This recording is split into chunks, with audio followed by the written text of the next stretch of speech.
Good afternoon, everyone. We hope you can see and hear us okay. Just get into the chat and let us know if so. Chat is available in the bottom right-hand corner. Thanks, Hillary. Appreciate that. Very interested to know where everyone's joining from today. I'm currently sitting in what looks like a studio, but it's in my back office of the house in Dublin in Ireland. John, where are you based? Where are you working from? I'm based out of Leicestershire in the East Midlands. Excellent. So yeah, get in the chat, everybody. Tell us where you're joining from. Welcome to MarCloud, our event to maximize the benefits of Marketing Cloud account engagement forms with script. We're going to get started properly in about a minute. We start seeing the entries come up. Oh, all the way from New Jersey. That's great. Hampshire in the UK. Another from Louisiana in the US. Amazing. Going to be an interesting few days in the US, but that's all that needs to be said about what's happening over there. Excellent. Keep letting us know. We've got 28 in the room so far. We've got over 100 registered, so we'll give it a minute.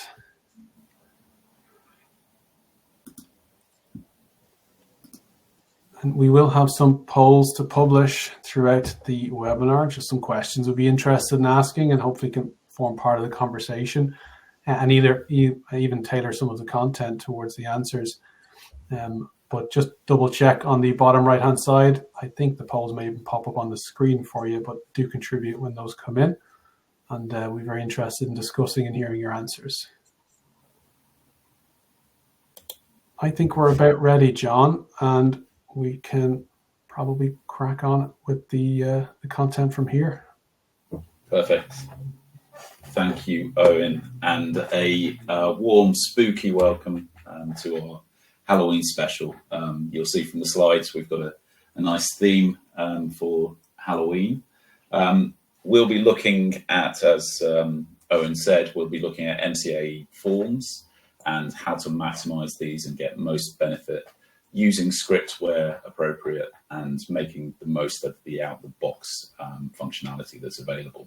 So we'll be looking at some of your horror stories. I'm sorry for all the puns. We're going to get as many in as we can as it is Halloween tomorrow. And we'll look at some of the ones that you've actually shared with us as part of the registration process as well. So one thing we've put in here as well to keep in the Halloween spirit and to use the chat function, share with us your favorite sort of Halloween character or horror character. I'll share mine with you as Dracula, Count Dracula. An interesting fact about Dracula is that apparently the inspiration for Bram Stoker was his boss for certain traits. So hopefully no one's going to put their boss's name in there and get us into any legal bother. But yeah, please do use the chat function. Let us know your favorite horror character and we'll read them out as we go. We'll start with a quick intro from myself. So I'm Jon Chowdhury. I'm a senior lead consultant at MarCloud. I've been at MarCloud for just over 2.5 years.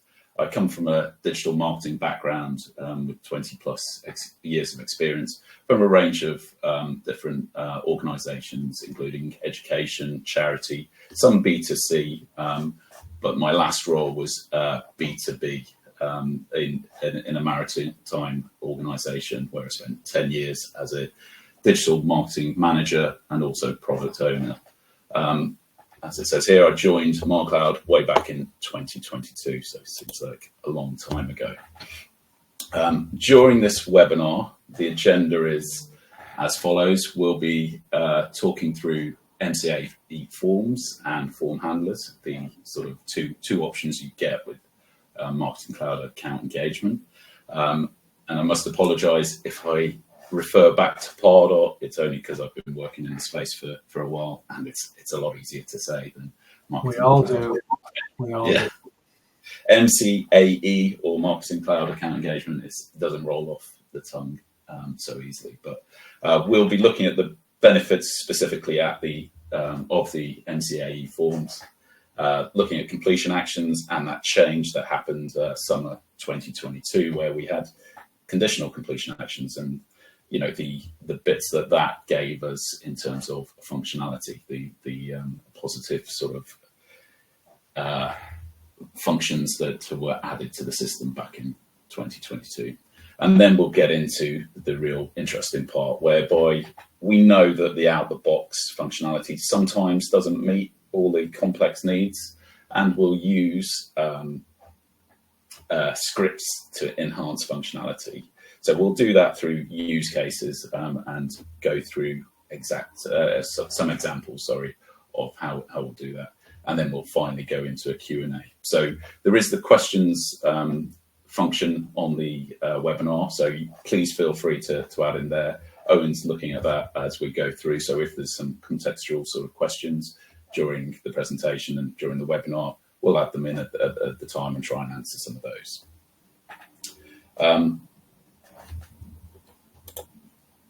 Let's start at the basics. We'll go back to basics of the two functions that are available within Pardot, Marketing Cloud Account Engagement, and that's forms and form handlers. So forms, they're the sort of probably our preferred way of doing things, because there are some added features in there that we'll go into in a moment. But these allow you to really quickly create forms using the interface within Pardot, just creating fields and labels, layout templates and thank you messages. But it allows you to very quickly create forms. Those forms are then iframed in to your website, or they can be used on a landing page within Pardot as well. And that's opposed to the sort of form handlers that you get. So form handlers, if you've got a lot of website forms that are already pre-established, you may go for a form handler, which allows you to still post the data into Pardot, make the most of sort of the completion action side of things and the automations that you can run off it, and get the information within Pardot, which is most important. So they are ways of still maintaining the data and getting the data in there, but they're not going to be using all the functionality that's available on the form side, which we'll look at now. So with Marketing Cloud Account Engagement forms, they are very quick to set up. You can, once you've got your fields sorted within Pardot and you've mapped them across to Salesforce, they're going to integrate very easily. You can very quickly pick up a form, create a form, which could be a positive and negative, because as we'll go into in the user cases, it can mean that sometimes you're creating a lot of forms which can be difficult to manage and know which ones are still relevant. But we'll look at that as part of our user case. Within the forms, you get progressive profiling, which we'll look at in a moment as well. And you get built-in bot protection, something you don't necessarily get with your form handlers unless your web team is doing something else. You also get to see metrics on the views and errors. The landing page integration is native, so it's easy to pull in a form that you've created, and you can automate based on views. So these are some of the real good advantages that you can do. One thing to mention as well, because it comes up a lot with forms as a reason why not to use them. Most of the time, and certainly from our perspective, we haven't had any issues integrating a form onto a website and matching the styles of the website, making it responsive. So I know that comes up a lot as a reason why to use form handlers over forms. Yes, it may be easier to just keep it natively on the web CMS, but in terms of us matching iframes so it looks seamless, we can definitely do that with a skilled sort of design team. They can make it responsive and make it seamless. So it shouldn't be the reason not to use forms, I would say. This is straight from the mothership of Salesforce in terms of what Pardot forms and form handlers give us. So you can see the ticks and let's just look at a couple of the focus areas. This is an area for one of our polls. We're just going to ask you very quickly on the polls area, if you move over to there. just let us know what you prefer in terms of forms and form handlers. And if you're new to Pardot, there's an answer for that as well. So we'll have a quick look at those. We're live with a poll. Please get your votes in. The question is, which tool is powering your forms? 3 answers. I use forms, i.e. Pardot forms. Prefer form handlers or haven't used either? Let's see what comes back. Well, the results we're at about 71% saying I use forms, so that's good. Moving towards a lot of folks agreeing, Pardot forms are good, powerful, and in use. That can help us shape a bit of the content. Obviously, what you see on the screen is a kind of a by the book comparison. There's a lot of little nuances and different stories as to why you should use a form and why maybe a form handler would be preferable. That's sometimes fair too. And there was a question in the chat about, well, yes, slides can be shared. So Hilary, happy to do that. That's easy. But also a cost range for customizing forms to match site design. That's a really easy answer. It depends. Yeah, there will be a cost. The cost range will be how complex is your site design, how simple the form would need to be, and the structure of it, etc., where it is placed, what the look and feel is like, how it interacts with the site. A lot of what ifs in that, but more than happy to talk to you about it if there's a need coming up in the future, but let's not dwell on that. So back to you, John. We can keep moving forward. Brilliant. Thank you, Owen. I saw a couple in the chat as well where people are asking about using both, and there is definitely a case to use both, and we'll come on to some scenarios around that. Just if you're answering in the poll, choose the one that you've got most of. There is good reason to use both for third-party integrations, for instance, on the form handler side of things. But let's look at some of those specifics. Let's have the progressive profiling. We talk a lot about this, but it is a really powerful part of Pardot and how you can enhance the data that you hold by asking different questions because you already hold information about a prospect. So for instance, if you've already got information on the company someone works for, you could ask an alternative question about their job title. So we know that asking too many questions means that the number of form submissions will go down. Progressive profiling is a way of managing that, and still building up the data in the background, which is really going to be useful for things like grading and pushing sales ready leads across to the team because you know more about them. So progressive profiling, really powerful, real big advantage of using that, and something that we work hard with our clients to get the most out of it. As well as progressive profiling, the bot protection is a big part of it. So with bot protection, there is out-the-box protection in terms of the conditional capture, whereby IP ranges that are known as spam are immediately sort of stopped from submitting. There's also recapture available on Pardot forms, and there's a honeypot out-the-box sort of technique, so that honeypot is just a hidden field on the form, which would basically mean that if a bot saw it and filled it out, it could be distinguished as spam because it shouldn't have been filled out, basically. So there are some real advantages of using forms over form handlers, but there's still a place for form handlers for sure.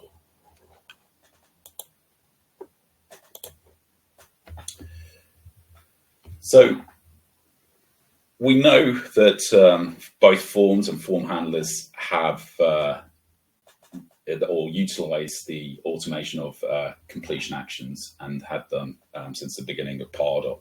Summer 2022 was a big step forward in the world of Pardot, where for the first time we had some conditional completion actions, which meant that we could apply some criteria to the completion actions that we're applying on the form submit.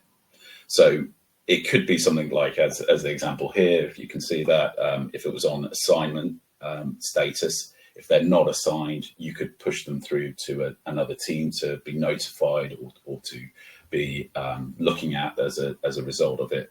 And differentiate them from the prospects that you had assigned, which could go through to a different process. There was lots of actions in that list where you can do something different based on the criteria that you're setting. And this was a real game changer. If prior to this being around, we would have had to do automation rules to run in the background across these things. So really good change. It meant that we could do a lot more within the forms in terms of adding conditions and pushing them to different places, or adding them to different lists and potentially running engagement studios off the back of them based on the criteria that it was running. But there were some, and there are some limitations with this. There's only 6 conditional groups that you can put on there, which you can get to very quickly when, especially in more complex sort of requirements from our clients that we often get, and we'll look at some of those in the use cases. But also in terms of the criteria logic, it's quite simple. It's not and or statements. It's just a line of things. So you can't build up those things. So it is the case that sometimes, and certainly with our clients, as good as the out-of-the-box stuff is, it still doesn't really take us all the way to what we need and to meet the needs. So yeah, sometimes the out-of-the-box functionality, as great as it is, as many of the issues it solves, sometimes it's not enough. So those completion actions, the other sort of automations that are available, they provide some bits, but maybe not enough. And this is where scripts can be that magic potion, to stick with our theme, to open up new possibilities. And we use that on either in the form layouts or within the form itself to really push things through. Now, what that may mean is that you need a developer to help work out those bits of script that you need to do the work you need. And apologies for the shameless plug here, you could contact a leading Pardot MCAE consultancy to help you, and MarCloud being one of those. So it's definitely an area where we work very closely with our clients. They'll come to us with very specific sort of needs around, we need a form to do this, and we will work around the out-the-box functionality and where we need to fill in the gaps with scripts and other things we need to do.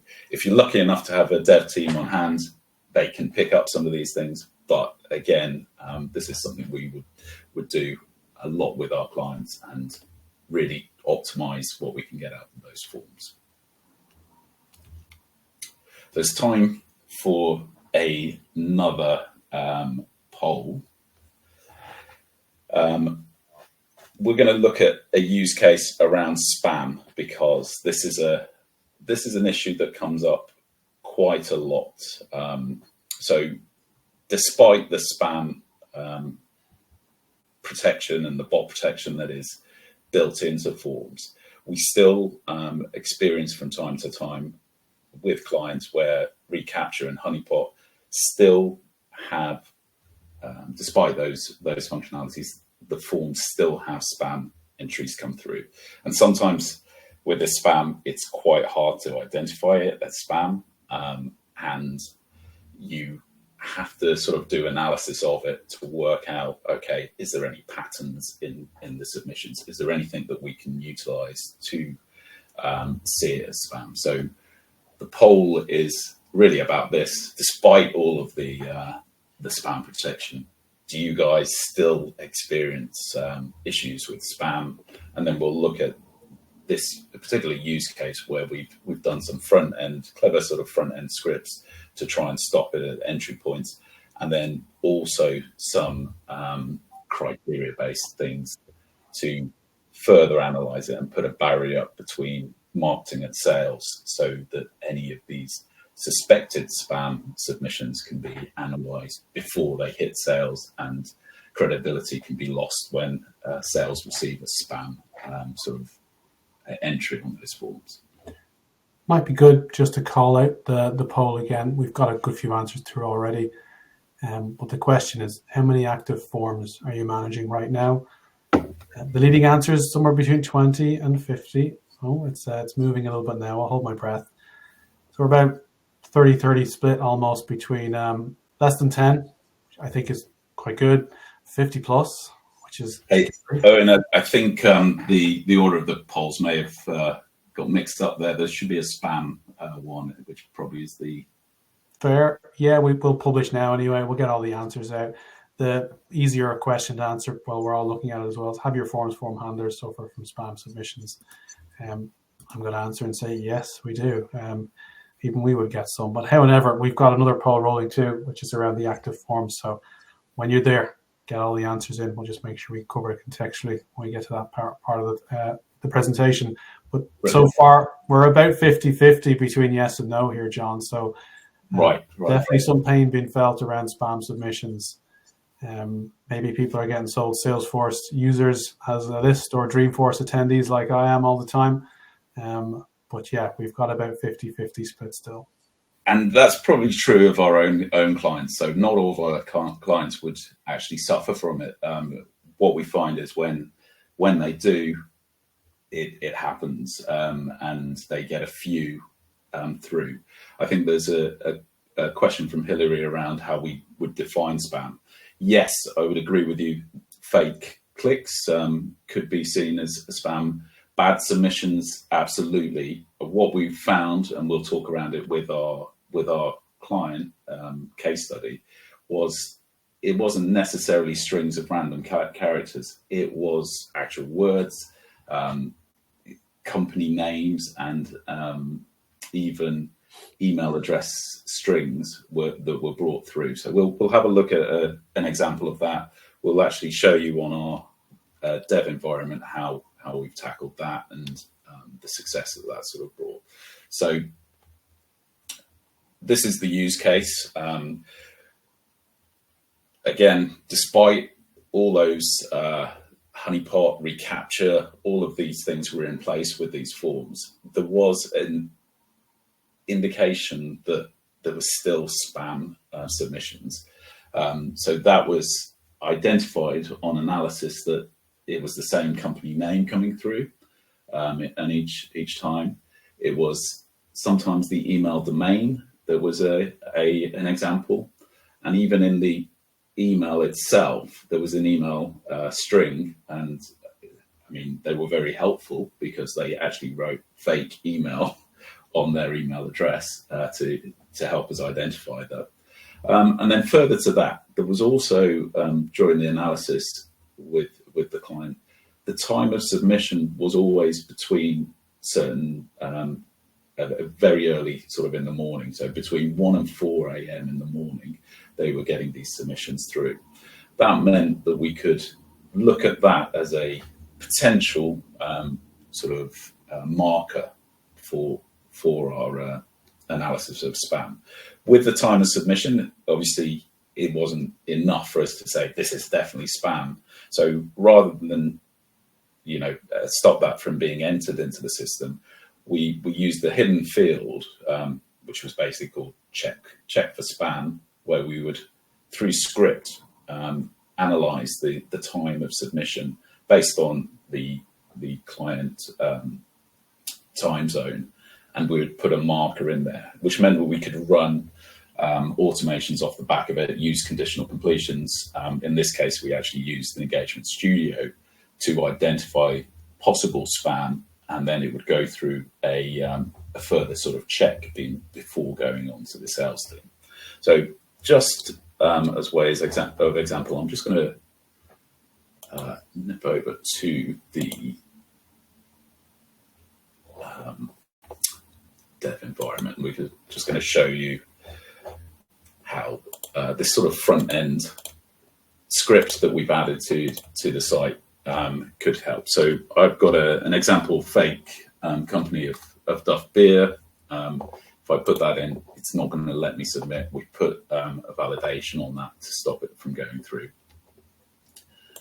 We've got a look at the domain itself, and again, we've got a list of all these domains that have been analysed and marked as spam. We can add to that list over time and actively keep on top of the spam submissions coming through. The other example was, it wasn't just the domain, so we would actually check for words in here. And again, these are all lists that we can add to maintain a list of possible spam that comes through. As I say, on this form as well, there was a further field, a hidden field for check for spam. The code on the layout template is looking at those submission times, and it would mark a marker in here to say check for spam because it was during these times of submission. And it just puts an extra sort of check in, because the biggest worry here was sending stuff directly to sales before checking it off and before validating it. So not everything would go through validation through to a first sort of line marketing team, but the ones that were during a particular time were there. I think there's a couple of questions on here. I can help you with those. We've got, does the script delete these submissions before they're created in Pardot? So that was to your example a minute ago. Yeah, so the ones that we saw aren't actually submitting at all. So we're just telling them on the screen, so they wouldn't actually make it to Pardot for those front end ones. The ones where we're checking for spam because of the timing, they would go through, but we've got a process because we've marked them. We can send them through a different process to the one that we would use normally, so they can have a further check. Super. And we've got a tip in from Tom, who might be well known in the MarCloud world. Tom is our founder CEO, still heavily engaged in this kind of work, Tom. So thanks for the tip. If your forms are somewhat set up to promote spam is the question.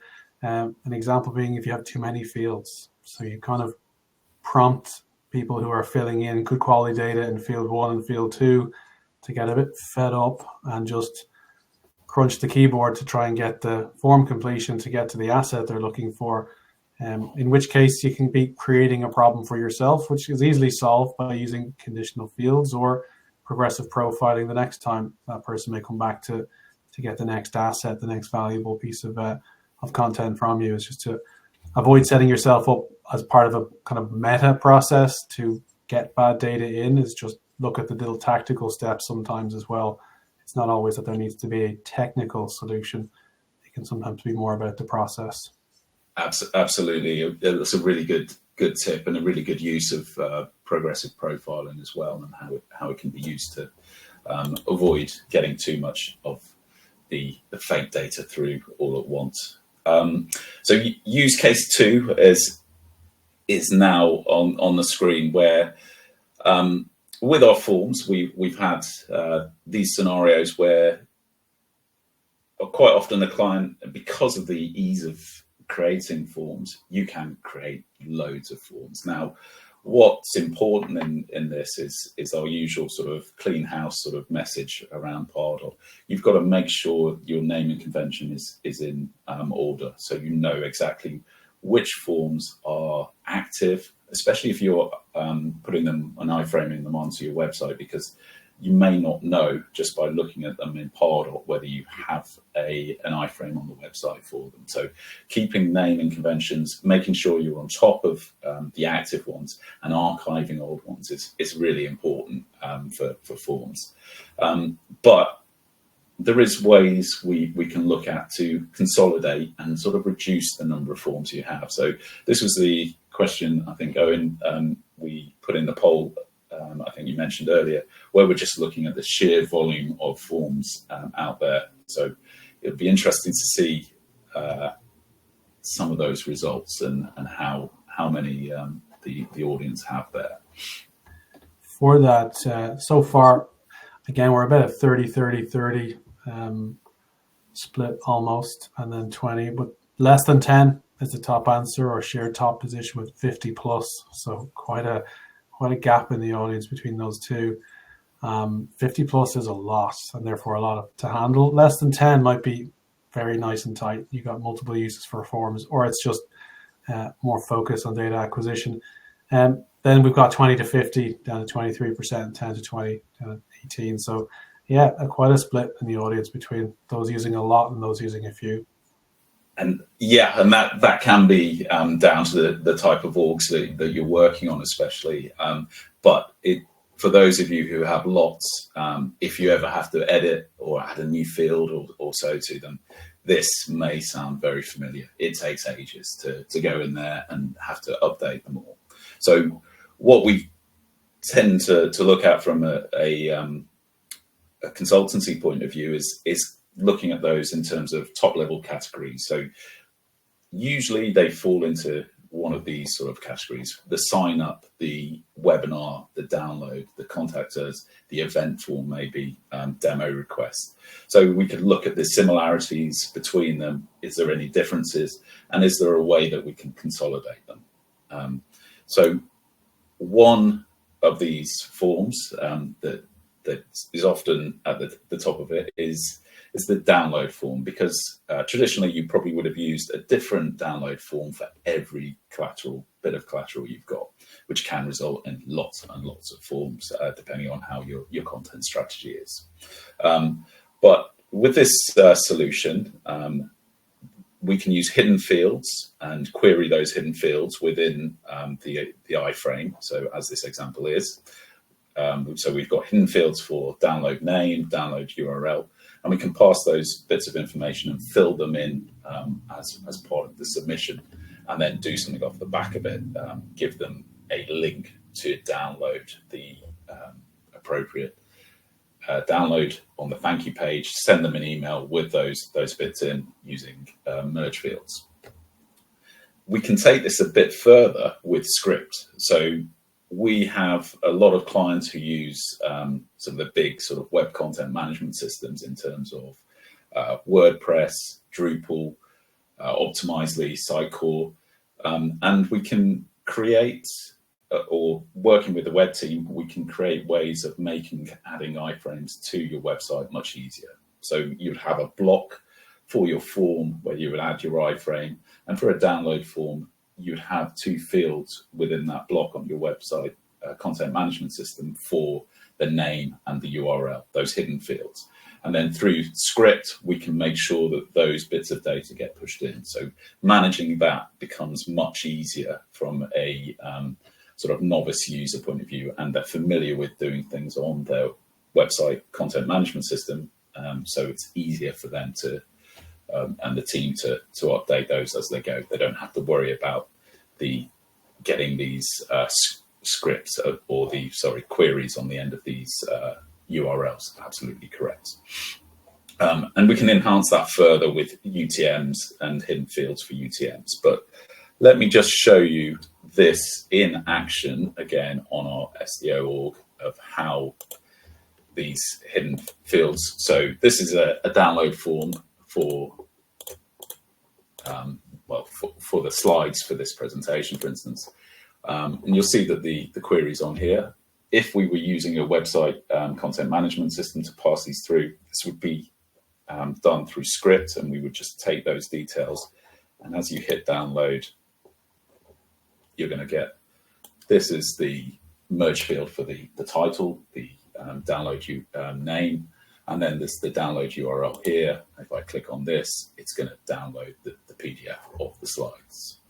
So you can reuse that again and again for forms, and it helps by having less forms.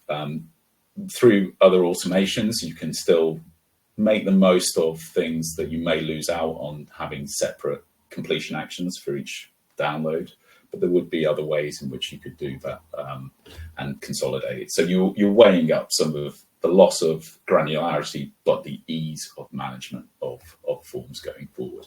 And as I say, using scripts, you can really make the experience easier for people adding forms, and especially download forms onto the website.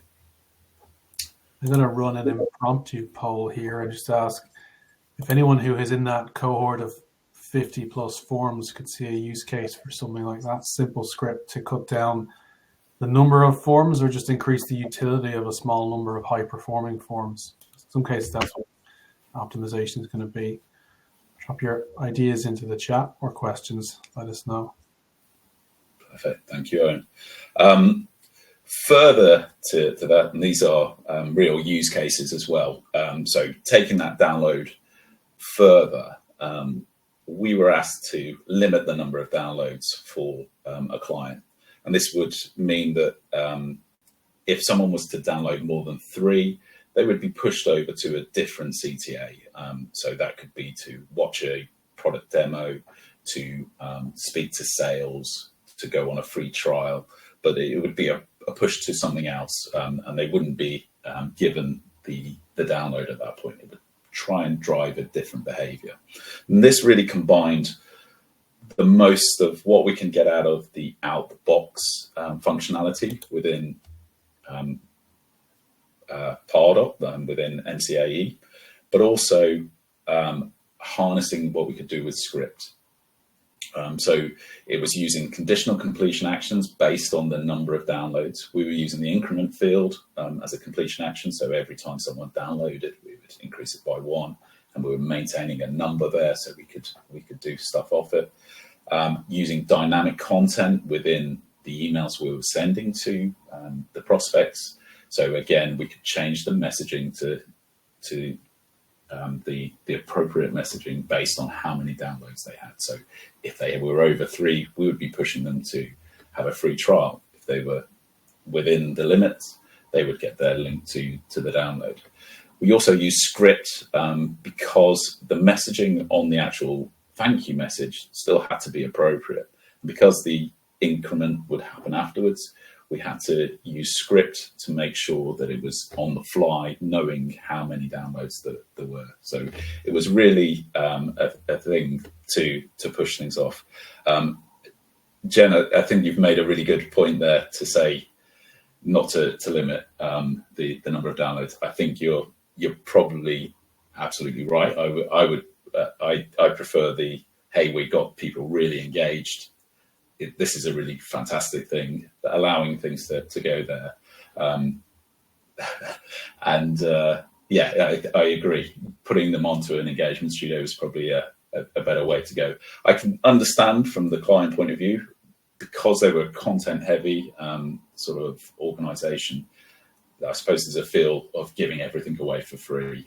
So I think an engagement studio and pushing them to other things could have some similar sort of goals and results. But this was the sort of criteria. And really, it was quite an interesting one for us to work on because it brings all of those elements together. And through scripts, it opened up sort of the world of what we could do in terms of manipulating the messaging on the thank you. Use case 4, this is another interesting one, and one that you may have experienced as well, and this is with Google Analytics. So with GA4 events, we've had these scenarios where we're looking at how we can push different event types to GA based on the forms that are being completed. So a couple of examples of this was where there was different brands for a particular client, and we were going to different GA accounts. And there was another further one where it's based on the type of products that were going. So we were able to use script and identifiers within the form to push these different events to GA, identifying where they should go, and making sure that the analytics all sort of correlated correctly based on the forms that were being completed. So again, for this particular client, there was about 4 or 5 brands to contend with, so fairly complicated in certain respects because there was different brands and different events going for them. but through script, we were able to sort of map those bits and make sure that the right goals were, or the right events were going to the right place.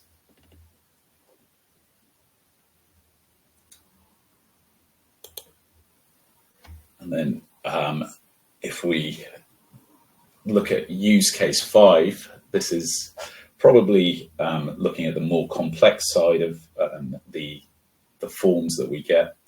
And this one involved having a long product list which was categorized. So you had a category for product and then a list underneath. And this was about reusing forms based on URLs to show different fields and different field values based on that. So using that website URL, which was structured similar to this, whereby there was a product classification and then a sub-product underneath it, we were able to look at that and change the field values accordingly. So if they were on let's say a printer page, we could show the printer field and all the products that were associated in the form itself. And we could manipulate that on a page by page basis by looking at the objects that are here, the JSON objects that were used to categorize those different products and map them to what was shown in the URL. So we could change the values accordingly. So again, we were able to reuse forms, reuse the way things were done, but also show the sort of contextual values according to the pages that people were visiting. So really powerful sort of scripts that opened up so much more possibilities than were available from the out-of-the-box functionality. So again, good. I think you've probably come across areas where this could be used. One place that I'll look at on the dev.org in a moment is the countries and states, which uses a similar thing, probably not as advanced as what we were looking here, but it gives you an idea of how you can use scripts to change the values accordingly. So we'll have a look at that in a moment. And I think this was actually from the submission form that we had for the event. So hopefully this is a useful scenario for you. This is the example of countries and states. So again, this is an area in Salesforce and Pardot whereby you have different fields for it, and they're not that easy to map across according to dependent fields, because you don't want to list every state that's possible. But using scripts, we can list out the states within the script. We can display different things according to what's happening here. So if I select United Kingdom, no states are available. If I select United States, and I haven't added all the states, but you can see that these are relevant to the US. And again, I can manipulate this according to the country listing. So you can use scripts to fill those gaps. So if there's something that you're finding that's not available with some of the functionality, we can use scripts more often than not to fill those gaps and allow for these. And this could be pushed across to Pardot and Salesforce and make sure that we're matching the correct fields within there. So there would be a little bit of work to just check that we're doing so, but you can see from a user perspective, all those things are being pushed through. I've got one more slide before we check for any further sort of questions, and that's just our recap slide. So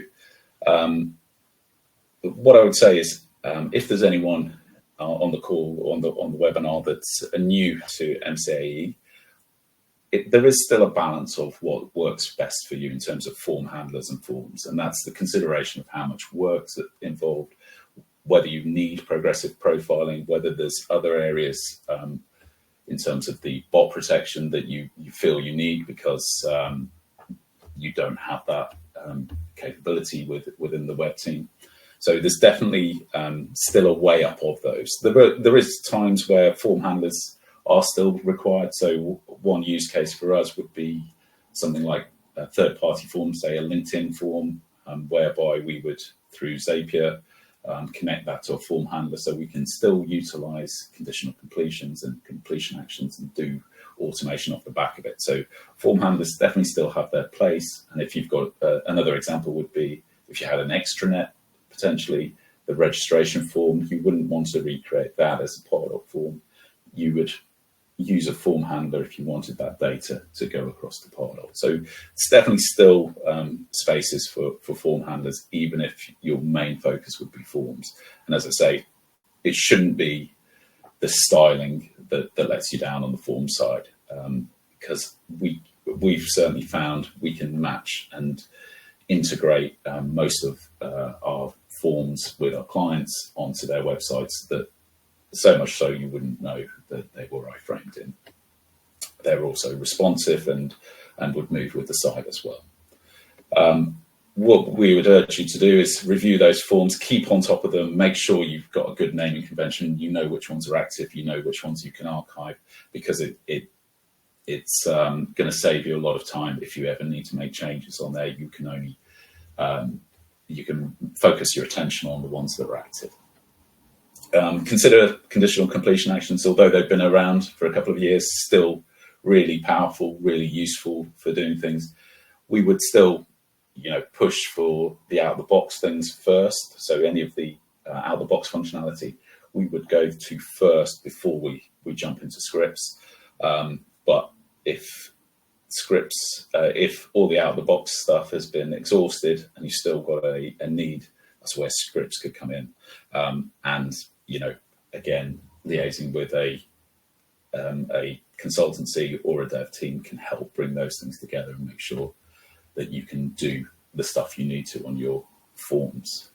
So with that, I'd like to say, thank you so much for your attention during this webinar.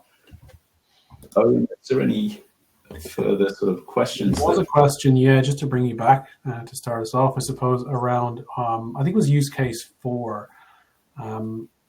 And is this, or the question was, is this before the Google ad was clicked or after? So maybe if you take us back to the context, that might be a good question to answer with this on screen. Yeah, so there would be, so in terms of Google ads, we would have taken them through UTMs as well. So they would have been passed through as part of this process. So it would tie up to the Google ads. We would, beyond Google ads, also with our clients, if attribution is a really important thing, we would really advise the UTM solution to be used, whereby any third-party sort of activity can be pushed through. So yes, it would be tracked as part of that GA, the Google ad itself, and be able to be seen as the source of the form fill.